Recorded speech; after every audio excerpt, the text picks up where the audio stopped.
The unmistakable music of Hugh Masekela, as the late jazz icon who passed away in 2018, is officially installed among the greats, including Louis Armstrong, Dizzy Gillespie, and Ella Fitzgerald, but to name a few. His work also called out the injustice of the world, and in particular, his music helped to amplify the message of the anti-apartheid struggle and galvanize global opposition to apartheid.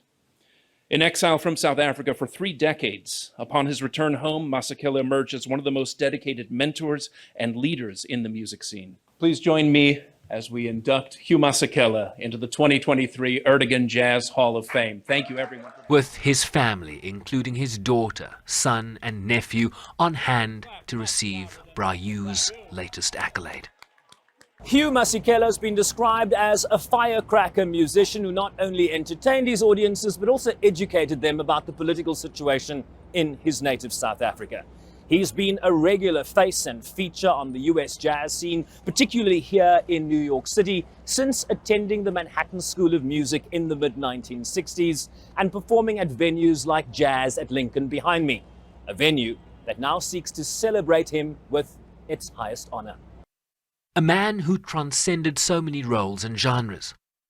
For the family and for the foundation, it is a very big moment because Hugh transcended really so many genres, so many roles. You know, he was a cultural activist, he was a humanitarian, he was a storyteller way before you remember him as a musician and as a, I suppose, also political activist on some level in terms of the work they had to do in the 80s. So it is big in terms of us seeing him being honored the way that he deserves to be honored, even though he would have loved to downplay it a little bit.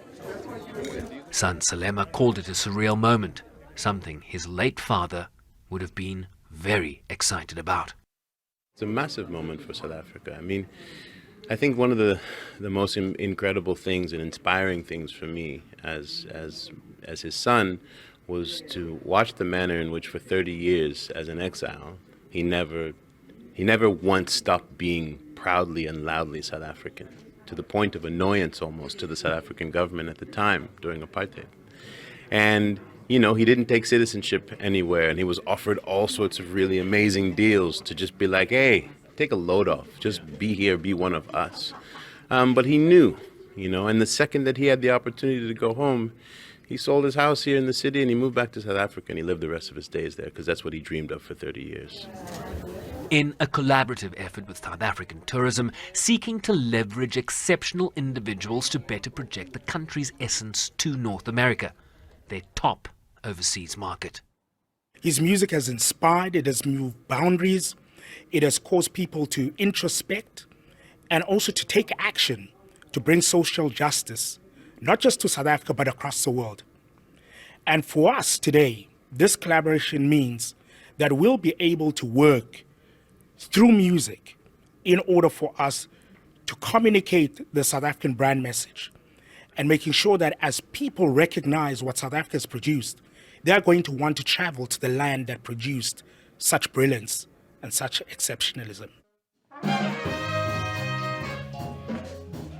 His singularity, described as a seamless ability to weave a world's worth of music into his playing, forever now enshrined among the jazz greats, and exactly where his extraordinary genius belongs. Sherwin Bryce-Pease, SABC News, New York.